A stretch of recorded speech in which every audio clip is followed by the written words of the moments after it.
Welcome to Builders by 99. Today we have Mr. Arjun Majumdar, a very one of a kind entrepreneur who started off getting a degree in hotel management, then went on to sell courses and ended up founding one of the largest hiking communities in India. So, in this conversation with Mr. Arjun, we'll try to deep dive into his entrepreneurial journey and probably figure out how did India Hikes become that successful how it is today, and also deep down understand how he became who he is today.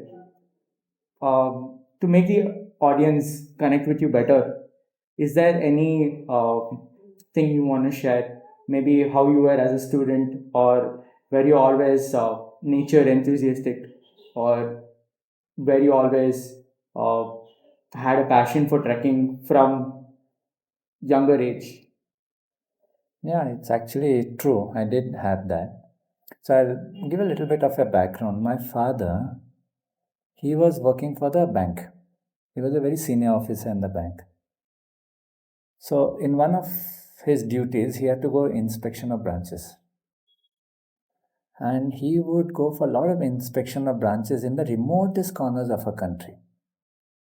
In Kashmir, in Ladakh, in Spiti, in Uttaranchal at that time it was called UP, the northern part of it. Generally where people wouldn't want to go because they're extremely remote and very hostile kind of a places. But he loved going to these places, and he would take us as young students to him and say, "Come and join me in my journey because it's very fascinating." Thankfully, I studied in a very progressive school where the principal also said, "Okay, you can go." So we would go for 1 month or even 3 weeks, 2 weeks, join our father in these kind of a thing.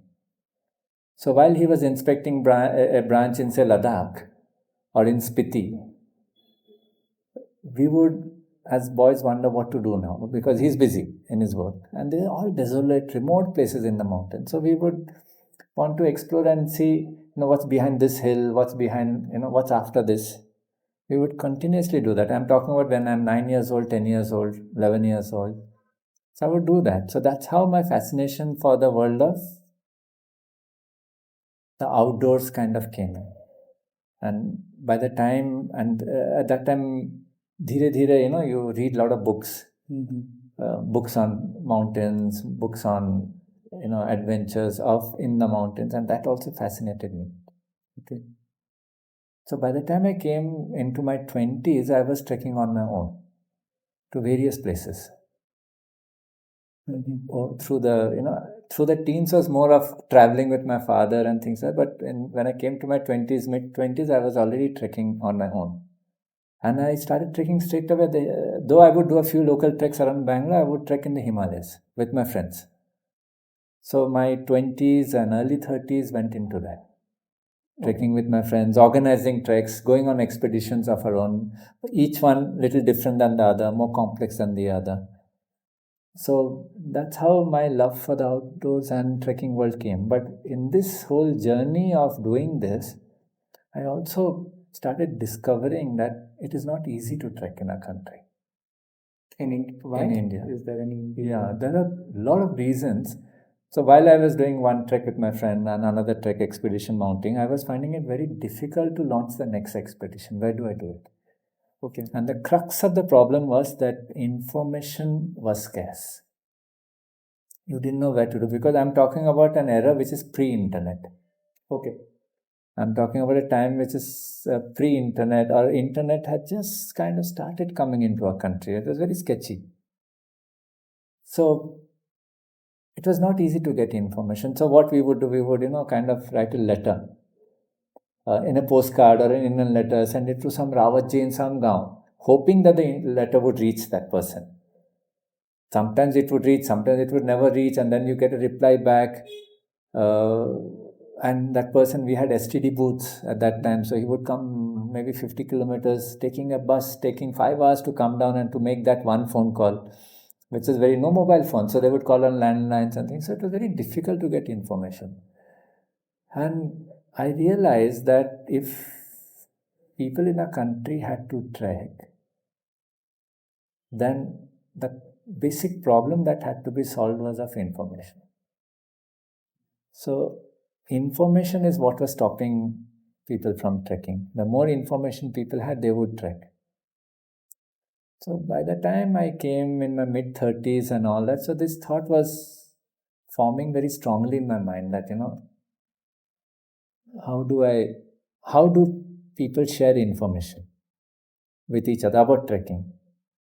And at that time, internet had started coming in into our country. Google came in into our country.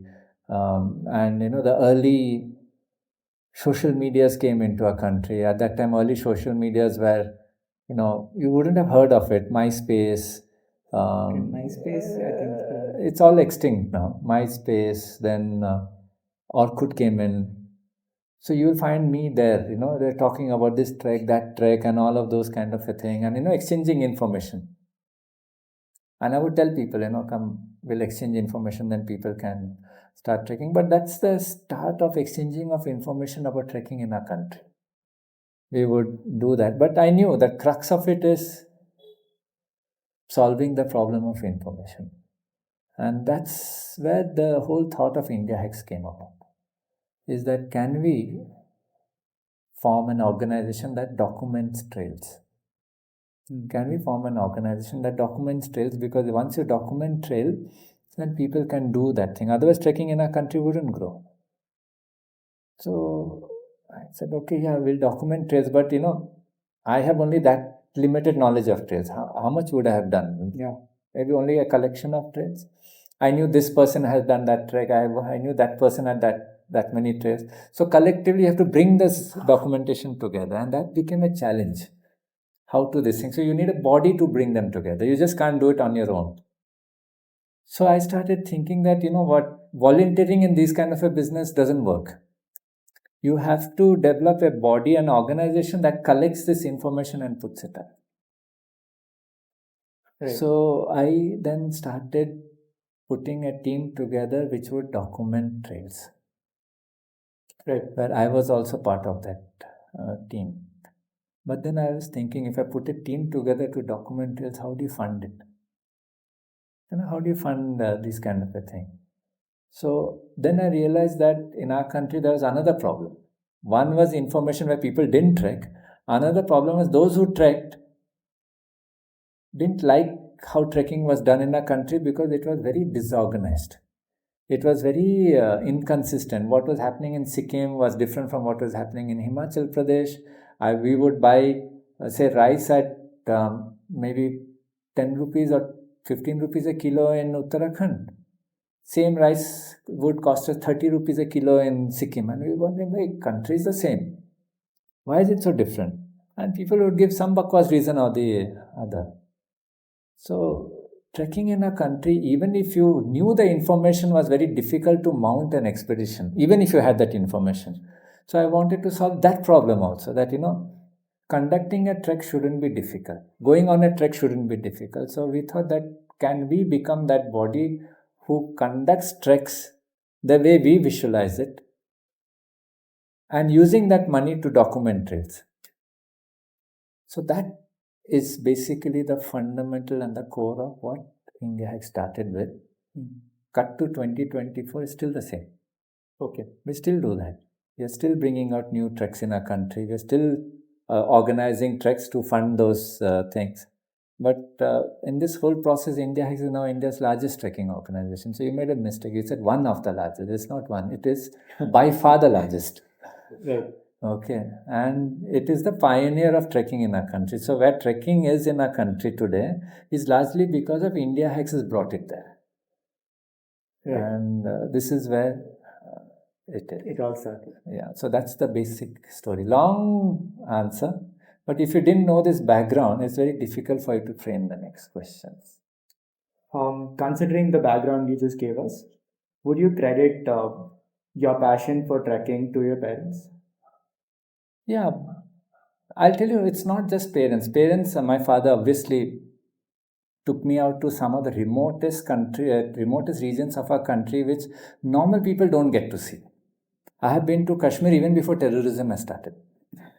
So I have seen that Ladakh, that kind of places many times in many seasons much before. So yes, definitely that exposure helped. My early exposure to reading really helped. Kind of a thing in cementing these two. I remember Tintin in Tibet is a comic book which people love, but that played a very significant role in the way I looked at the world.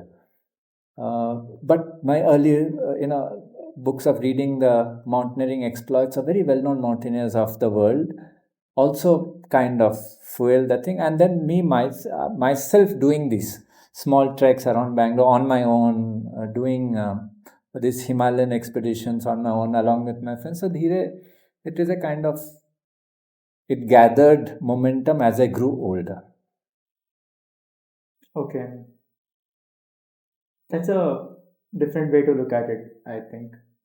But I think with the background you gave us and the outdoor expeditions you mentioned, would you say you were more academically oriented or more extracurricular oriented when you were a child?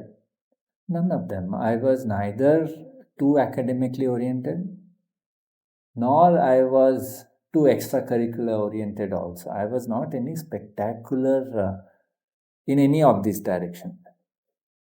This passion that I had or this interest that I had in trekking was not known to even to my closest friends. I used to do it on my own. So it's only uh, post 25, 26 years old when it started gaining more and more momentum, especially when I had a different entrepreneurial venture before Indiahikes.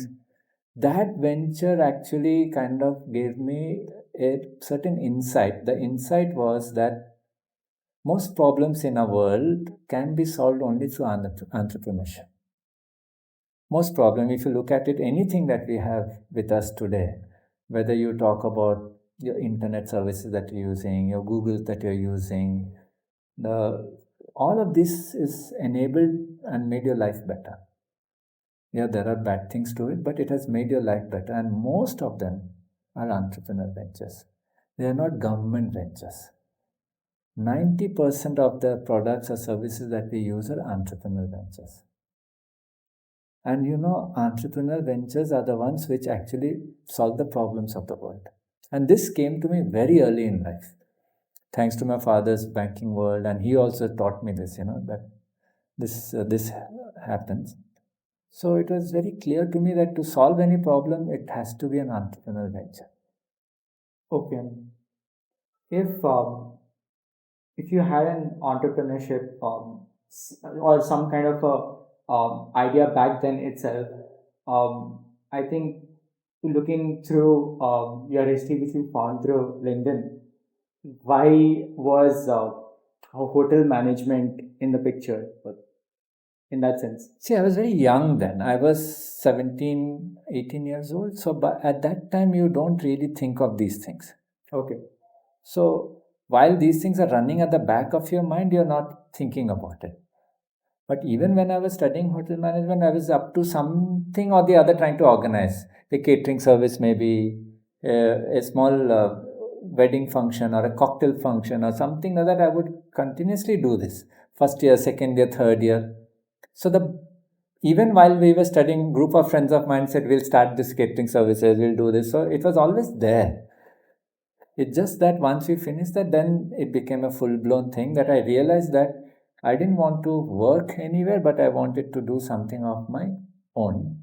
And thankfully, my father was also supportive of that thought. So he also retired from his bank, and I had just passed out, and together we started our earlier venture. Okay.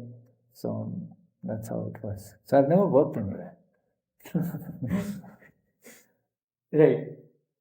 But transitioning into the company now, Indiahikes, um, what do you think were your like first hurdles on when you started the company? See, first hurdle for any company, forget Indiahikes, is to find a way to convince people of your thought and get them to buy into your thought and become your ultimate customers in Arcus Truckers. That is always the biggest hurdle anybody has. Forget me. Any entrepreneur who is starting out will have this as a thing. It's not the idea. People think it's the idea. Will I get the idea? It's not the idea. It's actually whether you're able to sell that idea to a certain sizable number of people. Not one or two. You need to have a kind of a tipping point to how many people this thing. So I was very conscious about that. Okay, that can I get to the tipping point? Otherwise, it can never scale up. So that was, I would say, the biggest hurdle, and I put all my effort in trying to overcome that hurdle. I didn't put my effort in trying to perfect that product or service or something. My effort was into overcoming this hurdle of the tipping point of minimum number of people who will become your trekkers. Okay. Considering there was this is a pre-internet era, as you said. No, by then internet had come in. Okay. Internet was the fulcrum which we used because internet had come in, and now we were leveraging the power of internet to take information forward or even reach out to people who would eventually become our trekkers. Okay. This we are talking about 2008-9. Okay. Right. I mean, couple of people we've talked to, they try to, they always, there's always this one advice they give is that, your team, the type of team you build, really reflects on the company which comes on later on. What advice would you give to the young entrepreneurs, the audience here, on building a team? What is the few elements that you look at while building a team or hiring someone? First of all, I wouldn't agree with this at all. Okay. When you're a young entrepreneur, you work with who you know and what you have. Okay. You don't know people that you can build a team or you can give that level of salary to give that team or even a stake or whatever. You don't know where you're heading. So you work with who you know and what you have. So you may know a neighbor who is willing to work with you. You may know a friend who is willing to work with you. You may this thing, and you do with that. That's your team. You don't look at who is whether he comes in with this or he comes in with that. You may be luck. It may be fluke that he may come in with something. So you work with who you know. So usually you tap into your own network. A network of who you know. So your network may be, okay, I know that uncle, I know that auntie, I know that bhaiya, I know this cousin, I know that. So you work with who you know and what you have and your inherent knowledge. You always work with that. And that becomes your this thing. Team formation comes much, much later. Okay. Much later. It's a little bit of a... See, I'll tell you what, a lot of entrepreneurs start with funding. They talk about teams. Or because that fund money helps you to get teams or something like that. That's one way of doing it. But 90% of the people will not start with funding. They will start with who they know, what they have, and that is the best way to start because it makes you more robust. You build your knowledge and skills as you go along. Okay. Looking at a point of view from teen entrepreneurs, I mean, most of us, including myself, we are on LinkedIn.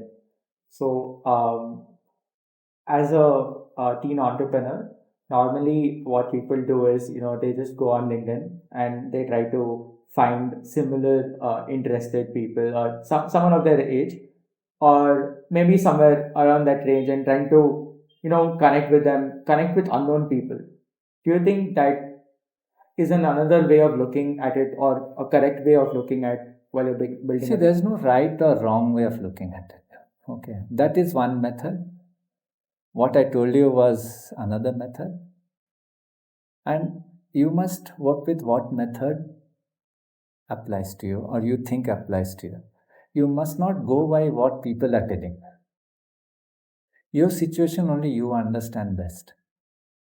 If you start going by what people say, no, do it through LinkedIn, do it through this, then you're done for. Entrepreneurship is not meant for you. Entrepreneurship is a lot of, as I told you, work with who you know, what you have, and your knowledge that you have. When we were starting out, I didn't know anyone. So I tapped into the circle I knew. Your mother was one of them. Okay. Yeah. So she became one of our early team members. Now, did she have background in this? No, she did not. So she kind of grew on this and she learned a little bit. When the time came that, this was going a little beyond her, then she went. So, like that, you always work with who you have and what you know and what knowledge you have. In fact, this is called effectuation. This theory is called effectuation, which has been kind of documented very well by a very well-known professor of Carnegie Mellon University, whose name is Dr. Saraswati. Okay. She is of Indian origin, but she is a professor of business. Very well known. She used to write for a lot of business magazines uh, and for the Harvard Business Review, even Economic Times. A lot of her articles would come out. And she would also say this whole thing that, she actually coined the word effectuation. I didn't know that word was this thing, but when we started reading up and listening to her, we realized that what she's saying and what we are thinking are the same thing. We found resonance in what she was saying. But in her studies of global entrepreneurs across the world, this is the same thing even she has found. That most entrepreneurs who start this way. Who you know, what you have, and what knowledge you come with. And whatever you hear about team and this thing is very, very few.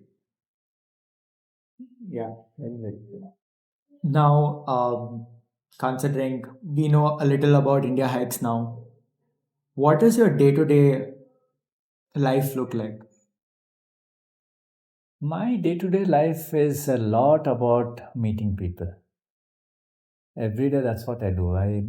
Morning till evening, I'm meeting team members, and it goes more in course correction, in general overall direction, the vision, setting those kind of a thing it goes. So it's my day-to-day life is a lot about meeting people from morning till evening. I'm meeting a lot of people. Do you like that side of experience? Do you Yeah, like meeting? meeting people is always a very learning experience for the organization. You're meeting people, they have a perspective, they want to share that perspective, or something is going wrong, or something is going right, or whatever it is. So, meeting people is very nice. It's actually very nice. Whether it's your own team members or whether if it's outsiders. So, my time gets very limited with how many people I can meet. So, there's a little bit of stress over there that you don't have time for everyone, so you have to slot that time and say, okay, this time to this time we'll meet you, and so will meet and listen. But it's a lot about meeting, but it's nice. Whoever you meet is nice. Yeah. How much time of your day do you spend on Indiahikes? 24 hours. 24 hours I'm on it. Okay. That's because our life, our work is all one. It doesn't, you cannot separate your life and your work. And that's how it is. And because you mentioned time, because you can't make time for everybody, how do you time block your day? Suppose I wake up at 7 and then I start my morning then and ended at 1. So what's your daily plan look like? Oh, that way I get up at 5:30 every day. Okay. And then I go for my exercises. By 6 I'm out. Or even earlier. And then at exactly 6:30 I'm meeting with my co-founder every day. We meet and we go for a walk. That's where we discuss the affairs of the organization in a very unfiltered setting, because in office you cannot really talk. So my co-founder and I, we kind of walk together for about half an hour, 40 minutes. We kind of decide and catch up with what's happening, what's not happening. And then I come back home, I'm making tea for the family, and then I sit with my newspapers. Mm-hmm. And that's a ritual I have to do, because I pick up a lot of things from newspapers. While the newspaper is going on, I try to read as many newspapers as possible, maybe 2, maybe 3 or so, and I'm catching up when a lot of things which are subscribed to online, a lot of things and globally, and try to catch up with that. I'm also trying to catch up with a lot of our teams who are across the country and checking on them, what's happening, what's not happening, or they are, chit-chatting with them.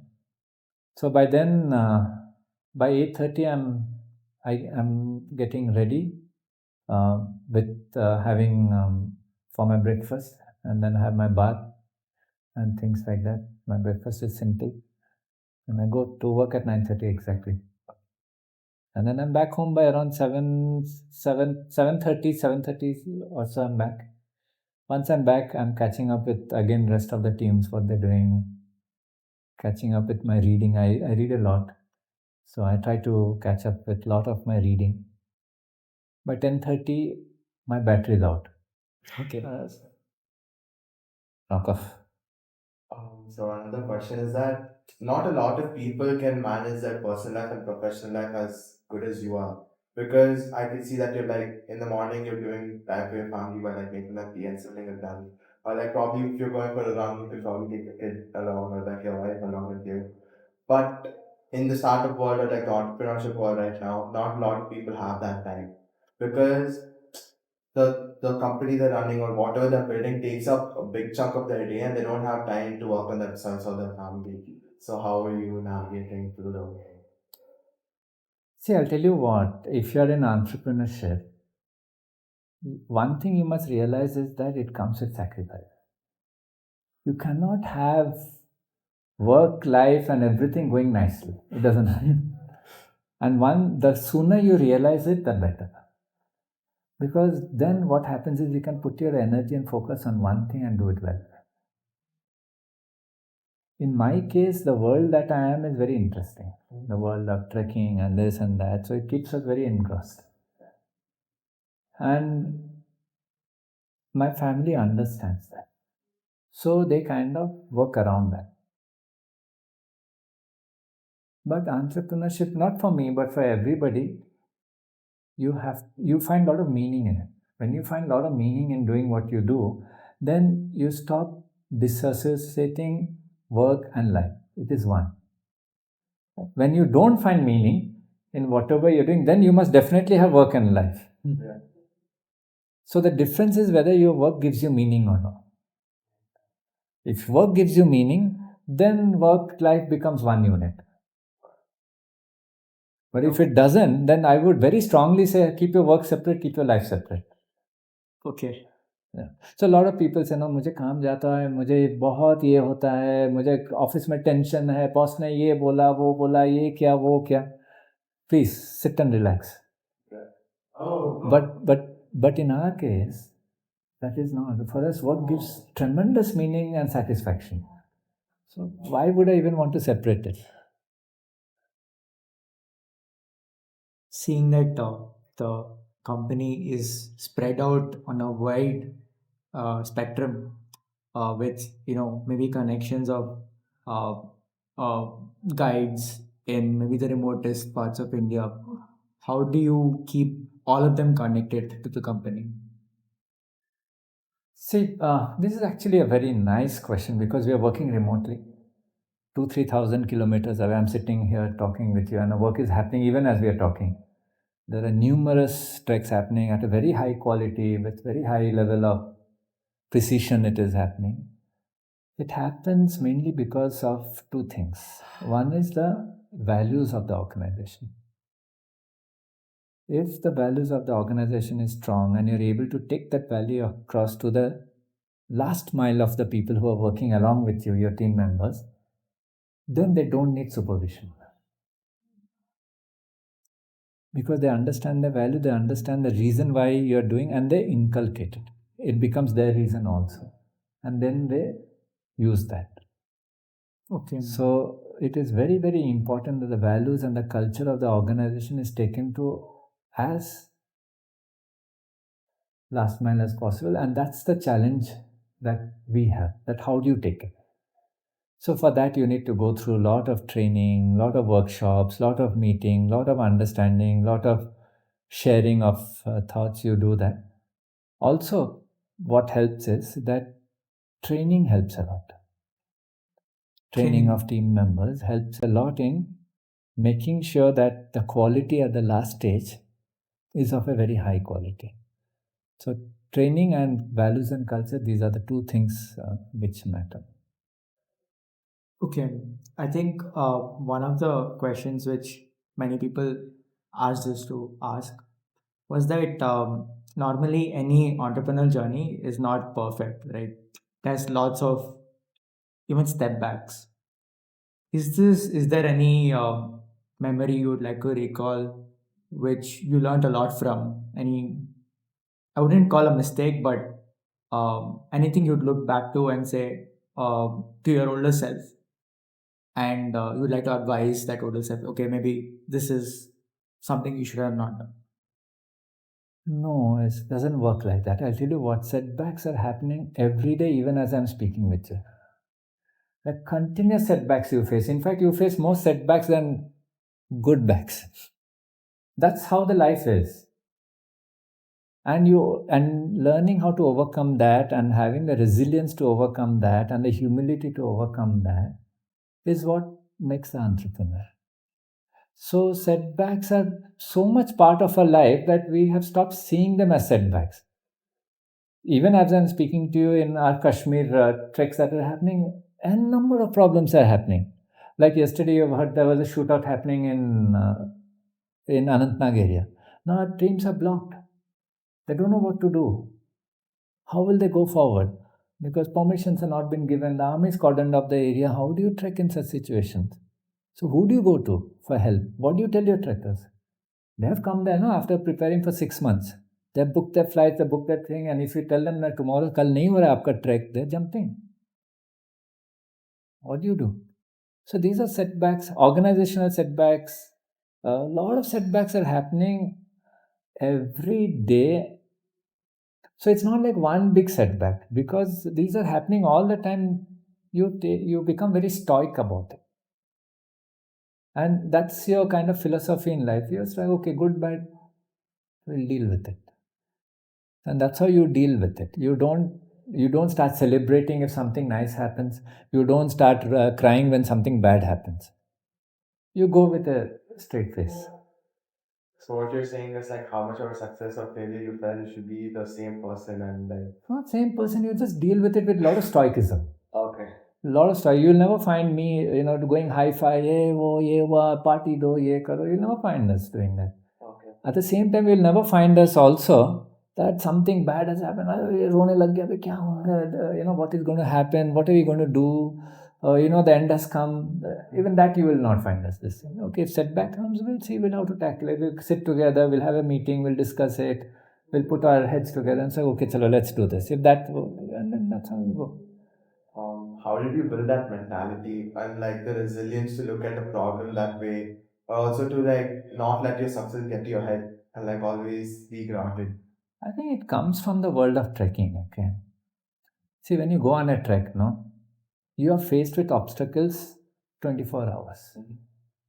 Sometimes it is raining, sometimes it is snowing, sometimes you have perfectly good weather, sometimes there's up, sometimes there is down, sometimes there is left, sometimes there is right, sometimes gravelly, sometimes it's smooth. On a trek, you are constantly overcoming obstacles. And if you do that over a period of time, you kind of practice resilience to tackle good with the bad. Because that trek is a very big metaphor of how life is. You always take good with the bad. Now, for example, a new trekker suddenly starts saying, "Arey, barish aa gaya, what do I do?" "Arey, barish, chalo na, chalte hain. Let's carry on." Yeah. We go to the next camp and then we'd see what we can do and things like that. So we don't let, so that's kind of built into us. And that is what we bring into our world of entrepreneurship also. Yeah. This is what we have learned from the world of our treks. So we have that. I have a question now. Are you only happy and like this optimistic about the way you look at life because of what trekking has taught you? And also, one another thing I've noticed throughout is that every way you look at the venture that you've built, like Indiahikes, is because you had like year-long passion with it or lifelong passion with it, right? And every problem you tackle or every problem that you're facing it like, okay, it's my life's problem, not like Indiahikes' problem. No. I got it wrong. It's not like that at all. First of all, passion is overrated. Okay. I want to tell you something because we in this world of adventure, you'll think, oh, he's very passionate about adventure. No, passion is overrated. When you start your entrepreneurial venture, all your passion will disappear when your first electricity bill comes. Because you'll have to pay for it, right? Now, where will you get the money? Yeah. You'll have to think over this thing, how to overcome all your obstacles which you have. Yeah, you need to have an overall passion for the world, but you need to have for that world that you are in, you need to have it, but you need to have a greater ability to solve problems. And that's what you need to do. And it's not my personal problem, it's the organization problem. So whether it is me or any of the team members who are working there, they universally, all of us are invested in the problem equally. I'm not invested in it more. Yeah. So that's how it is. So everyone is invested in it. So if some problem has come up and it's there on my phone, you'll find they're all on it. They're discussing it. Okay, how do we do it? What do we do? And what? And so that's how it is. The team or the people who you have around you must believe in the same journey that you are in.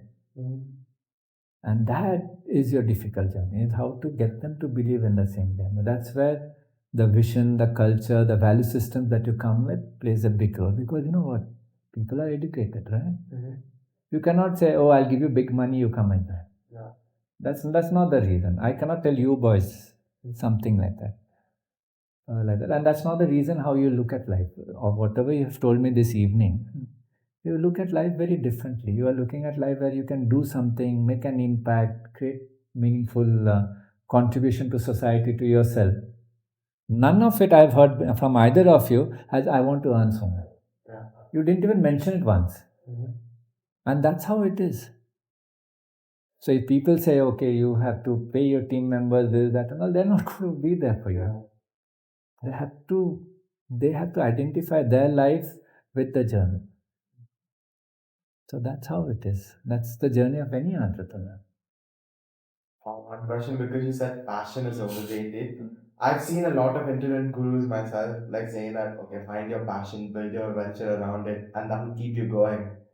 But because you think that passion is overrated, what's that one thing that wakes you up in the morning? What's that one thing that pushes you out of bed to go like build your venture? See, it's not.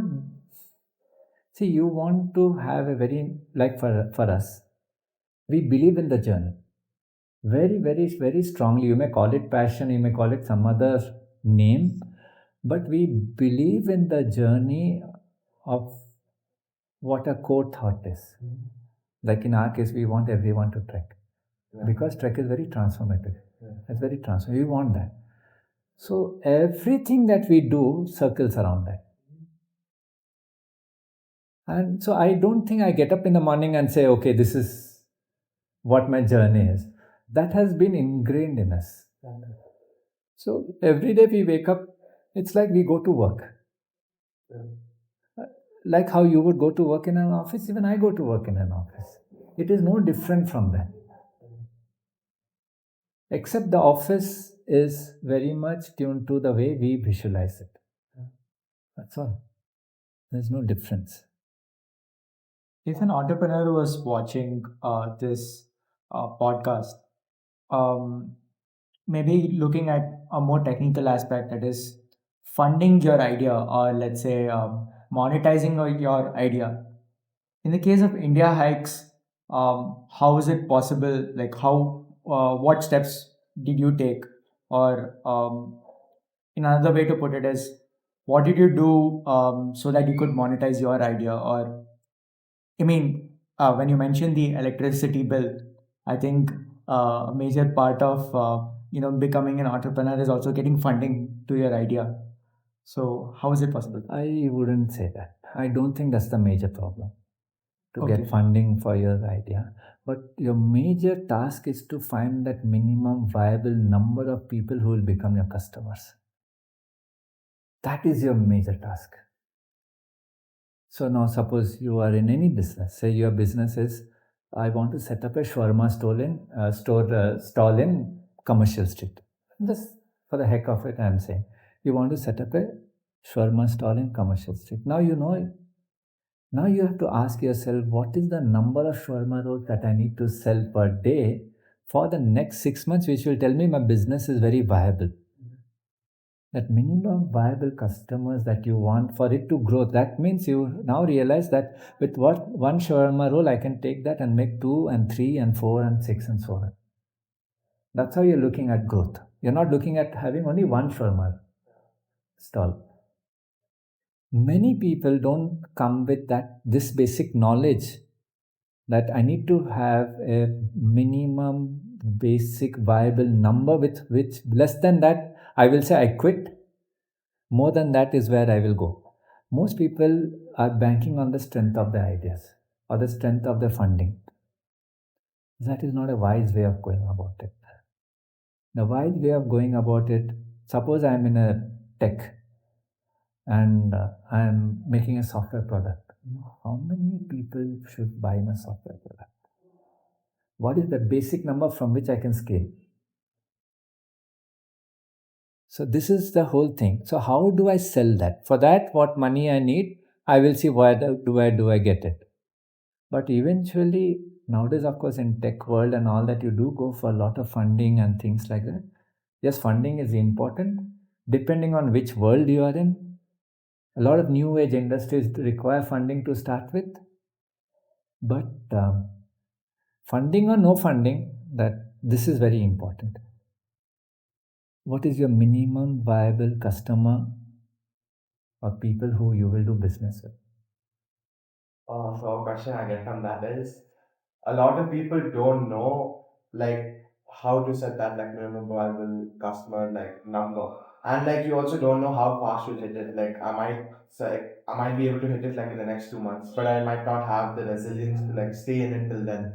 And I quit like 2 days into it if I don't see What that. a terrific question you have asked. You know what? Terrific question. Probably the best question so far. The reason is that when you set that minimum viable number, it always comes with time. That within this time I need to do it. It is not endless. It has to be whether in your business you understand your business is whether it's 3 months, 6 months, 1 year, 2 years, whatever it is. You have that time and that is the race you're against. And you have to bring in all your ingenuity to do that, to get that minimal viable number that you're talking about. So it comes with time. That's the restriction. And it comes with that number also. What is that number? That makes sense. But like, how do you go upon like to fix it properly? I mean, like like a young entrepreneur like myself and him, or like the audience itself, we might not know like how do we get about that number, how do we get about that time. Again, that's again a good terrific follow-up question, is because that's where your knowledge of that world comes in. That's why I kept saying, work with who you know and what you have within you. So your knowledge, say you want to set up a shawarma stall in Commercial Street, you would have studied the shawarma stalls across Bangalore properly. Yeah. You don't go to Commercial Street saying, "Mujhe must interest hai, I will put up a stall," without doing this basic study. So you would have gone to Indranagar, Koromangala, Jayanagar, every area of Bangalore, talked to them, found out what are you selling, what is your metrics, what is this thing, and you have seen the footfalls in Commercial Street, this, that, to then use your intelligence and wisdom to arrive at that number. So you do arrive it with intelligence and wisdom, but you also have done that groundwork. Whether it is published or unpublished, that doesn't matter. That ability to do that groundwork shows your experience or knowledge of that world. So whatever business you start with, for example, we are in the trekking business. I had been trekking almost 10 years before starting Indiahikes. So I knew the problems of the trekking world very, very well. What are the pitfalls? What are the this things? So when I was starting, I was not somebody who was just jumping into trekking because I loved trekking. I was doing it because I knew these were the problems and I had undergone the problem myself n number of times. That makes a lot of sense. Yeah. So if you are getting into any business, then you must understand that world very well and take the trouble to understand that world very well. Not the strength of your idea or that you notice a gap or something like that. That's very silly. So being on ground and getting information from the consumers themselves directly. You'll Is have your own something- way. Okay. See, every business is different. You'll have your own way, but you must form that thought that, okay, based on my understanding, this is my minimum viable number. Okay. Now I think this would be the last question for this segment, and then we would move on to the audience questions. But seeing the world right now and considering the climate change which is happening, um, the tourism industry as a sector greatly contributes to climate change by doing environmental damage to the places we go. Now, there's this popular term called overcrowding of certain tourist destinations.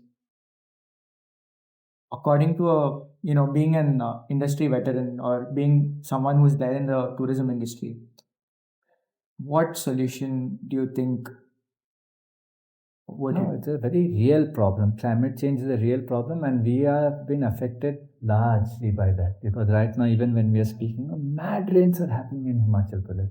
Landslides, roads are getting cut off, and everything. You're not. The rivers are swollen, floods are happening. So we can see the effects of climate change up close. If I share some videos with you, it's very scary to see all of those things, things floating and all that. And overcrowding on certain places is absolutely ridiculous. It not only destroys that place, it destroys everything over there. So the only solution to this is two solutions are there. Find more places to go to. In our case, find more treks to do. Two is that if a place gets overcrowded, then apply restrictions immediately to the number of people who can visit it and not be free for all.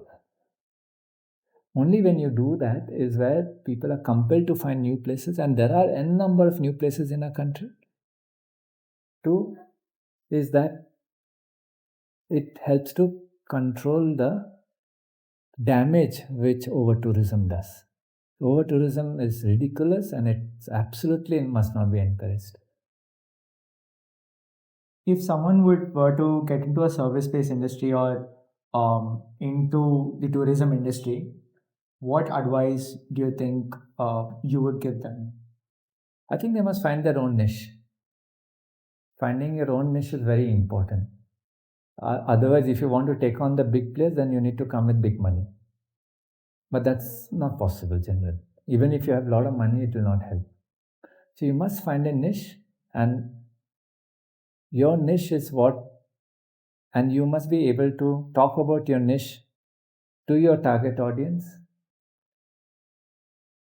as effectively as possible and identify your target audience. So you may find a niche, but you must also find a way to communicate to your audience. And that's where the minimum viable number again comes. A lot of people find the niche, but they don't know how to talk with them. Where's my audience? I don't know. LinkedIn mein rahega shayad. Instagram mein rahega. No, that's all nonsense. Yeah.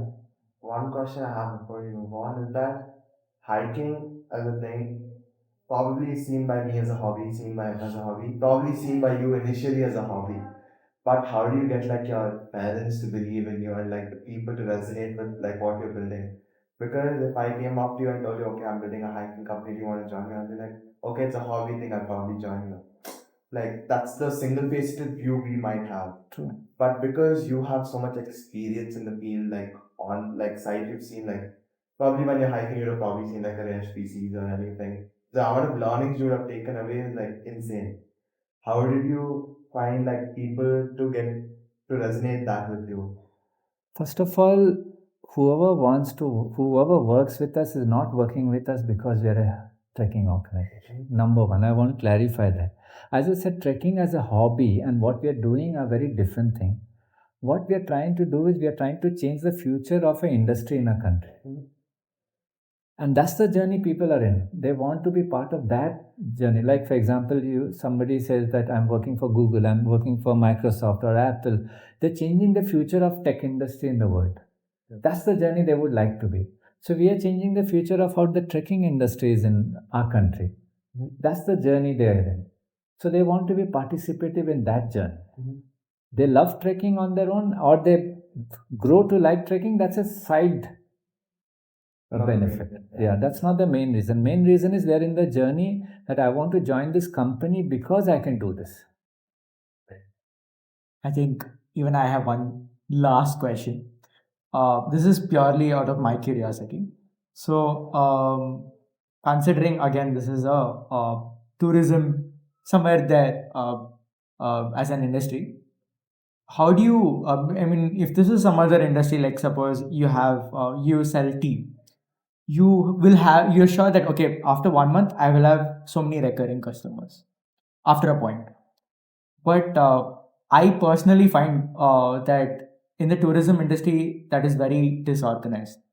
If I come for a trek now, I may come for another trek after 1 year or maybe after 6 months. It's not recurring in a particular time period. So how does this affect, or how do you work around this? Or, See, you know this very early before you're starting the business only. That this is how it is. That's the nature of the business. That there are some people who will repeat the whole thing with you, and there's some people who are new, who are going to be new to the whole thing. So you design your business that way that okay, one half of me is bringing new people into the organization or new to the business, and another part of it is dealing with those who are repeating the whole thing. However, what works for us is that the people who are repeating or who have trekked with us, even if they don't repeat, they may never repeat ever in their life, it is very important for us that the experience that they go through is a very unique experience. They are the ones who are spreading your word of mouth. So that's how we get uh, business. Now, say Anirudh has trekked with us, and it is possible Anirudh has got very busy in his life, and he may never trek with us ever again in his life. Even then, if he has a very positive experience with us, he goes and tells people, whoever in his circle, if that topic ever comes up, that you know what, I had done this trek with Indiahikes. No question. You just go with them. And that's how the organization has grown to what it is today. When we say we are the largest, this is the reason. Our word of mouth is absolutely insane. The kind of what we have. We have, one is word of mouth, one is we have fans. okay. And our job is to create these fans. And fans are absolutely, they talk with a different megaphone totally. In fact, your fans can embarrass you. The way they talk about you, even you wouldn't talk about yourself that way. So, yeah, that's how it has grown. And even till date, it's almost so many years have passed. We have not spent a single money on marketing. Okay. Yeah. That's cool. That's very cool. Because it's all come from Word of mouth. word of mouth. Yeah, we do have ways of how we broadcast this word of mouth through our content and through our social or whatever it is. But the basic reason why people come and generate this word of mouth is even our trekkers understand our values and our culture, and they resonate with that. When your customers resonates with your values and culture, then the megaphone comes out. And that is very important for any entrepreneur to try to do. I do not know whether it is possible to do. It is a very tough thing. But if they do it, then they will get results like how we get. How did this company survive through COVID? COVID, as you know, it happened. Japan, everything fell. But I want to tell you, we didn't stop working. It's just that we were not trekking. But we didn't stop working. The organization was running not only as usual, probably more. Except that we were in our homes and we were working remotely because we couldn't go anywhere, but we were working very hard. We were developing our backend, we were developing our processes, we were developing our content, and we were working as hard. Of course, money had stopped coming. We had the resilience to go through that, and then moment COVID got over, it jumped back again. So yeah, COVID was this thing, but it never. See, I'll tell you what. That's where the values matter.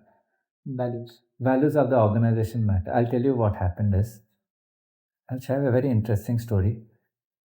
COVID happened round about March of 20, Yeah, I 2020. remember I had to skip my exams. Yeah, Around 2020, around March it happened. By March, all the summer bookings are done. All the summer treks bookings are done by then. It happens in January, February. So by March, almost 80% of our summer bookings were done. All the treks were full, and then COVID happened. And suddenly, it was declared you cannot step out of your home. Now they have already paid money to us. All our trekkers have paid money, not 100, 200. Thousands have paid money to us. Thousands. Some 4, 5,000 have paid money to us. Now what do you do? Now you're faced with, you have to refund them, right? They're not going to go on that trek. It will not happen because that's clear. For the next 6 months, nothing is going to happen in our country. So what do you do as an organization? Now you're faced with refunding all the money. If you refund all the money, you're finished. Because the world that we are in, that money helps us to, keep us going. Now what we did was, this is where the values come in. Where we told our trekkers, they don't know us, they have not seen us. Will you not take your money back? It will help us tide over this situation. And they have paid not small amount, 100, they paid 10,000 rupees minimum. Will you keep your money with us? It will help us tide over the situation. Will you do it? We asked our trekker. You won't believe 82% of our trekkers who didn't know us kept the money with us. They said, no, you keep the money, we'll trek later. Now you think of any industry which will do that. Or you have ever heard of something like that. It's extraordinary. Why did they do that? Because of the values of the organization which they've heard of before and they know about it and they trust the organization that my money is safe with them. They've never met us. Same thing happened with team members who are working with us. Team members who are working with us knew there's no money coming into the organization. Those said, so salary, forget it. We'll decide what we will take. We didn't decide what this thing. They decided. Some said I will take 6,000 rupees. Some said I'll take 12,000 rupees. Some said I will do no. If my rent of my house is taken care of, I'll manage this thing. I have this. So they all decided and they took the minimum what was required for them until the COVID got up. More than we said, okay, you will get full salary. No, nobody took full salary. That all comes when people understand the values and they imbibe the values of the organization. So values and what value systems you come with as an entrepreneur or in that organization is your spinal cord. If that is strong, then the organization can overcome all difficulties. But if that is weak, then it is not resilient. This podcast, even though it's at this peak right now, there's a lot of questions to be raised. But just considering to end this segment here and move on with the audience questions, the most important part of the podcast we do with anyone. Uh, right. So the last segment of any 99 podcast is to actually ask the entrepreneur himself uh, all the questions raised by the community. So, moving on to the very first question. This is from someone named Pihu.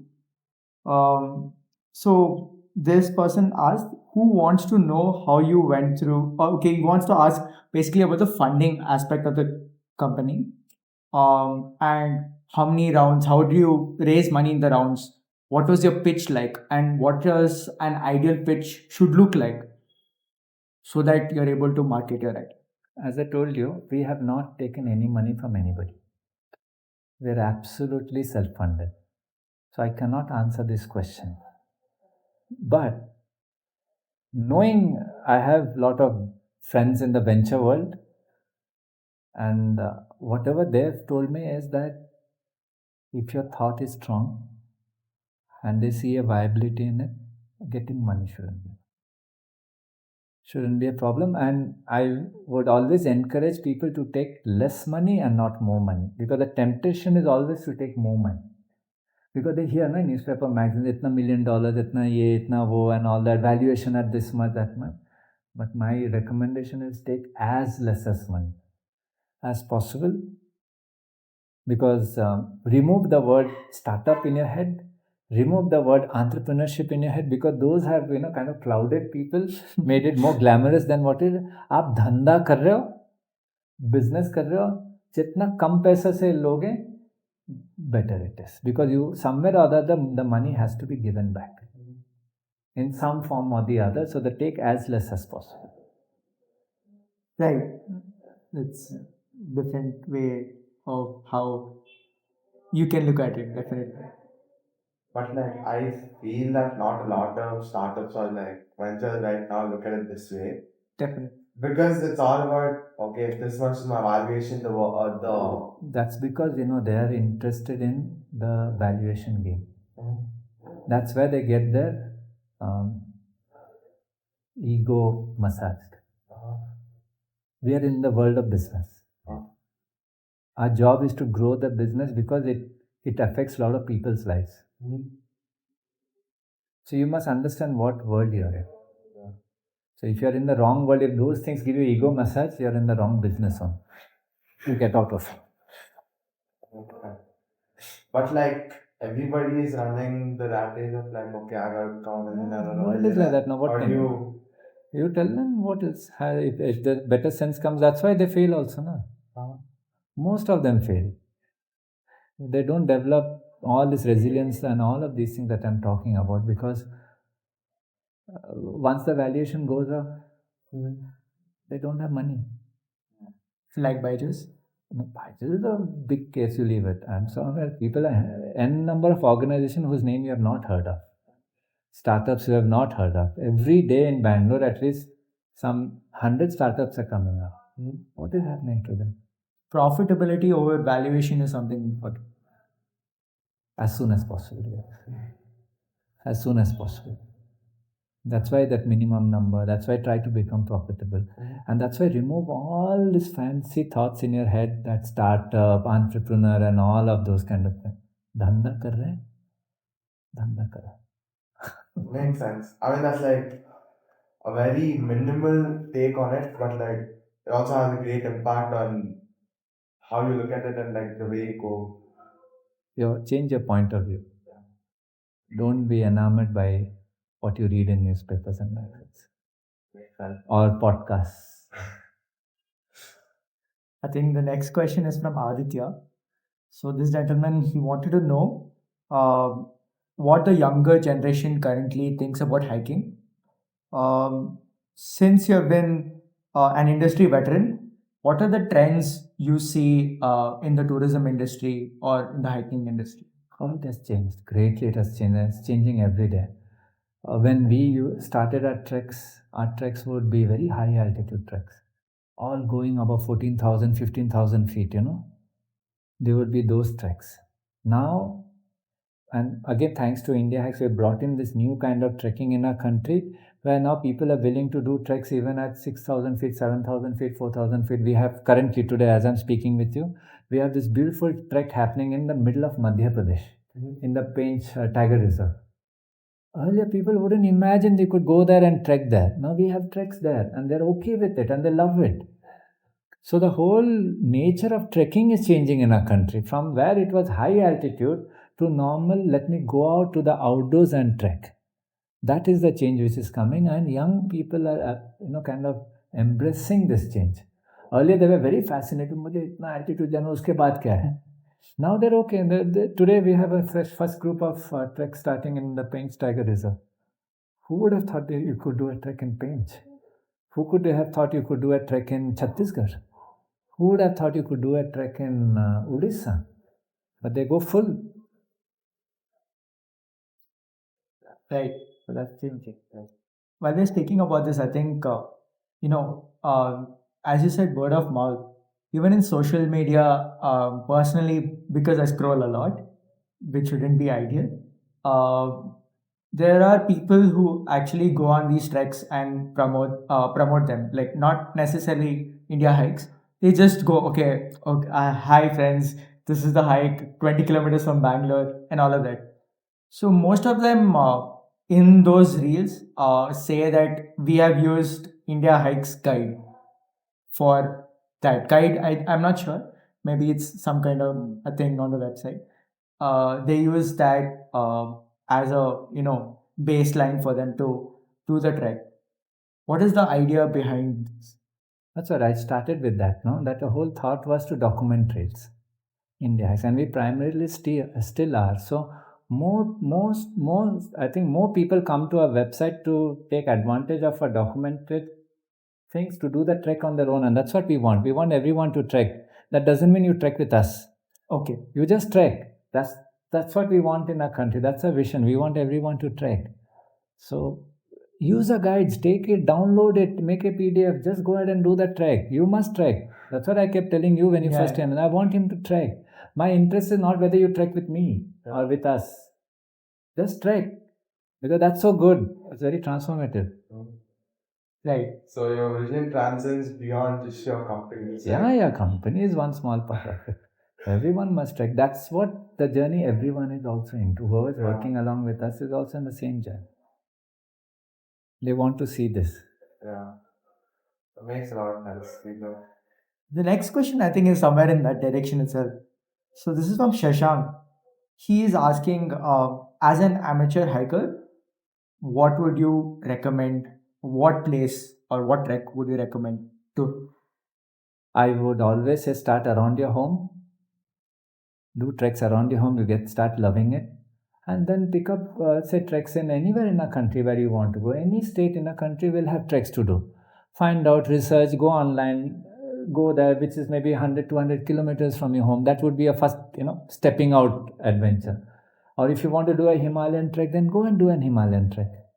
And then that's how it goes. One after the other, you start falling in love with it more and more as you go along. So start around your home. Or if you don't feel like doing it around here, do anywhere where it fancies you. Just trek. It's okay.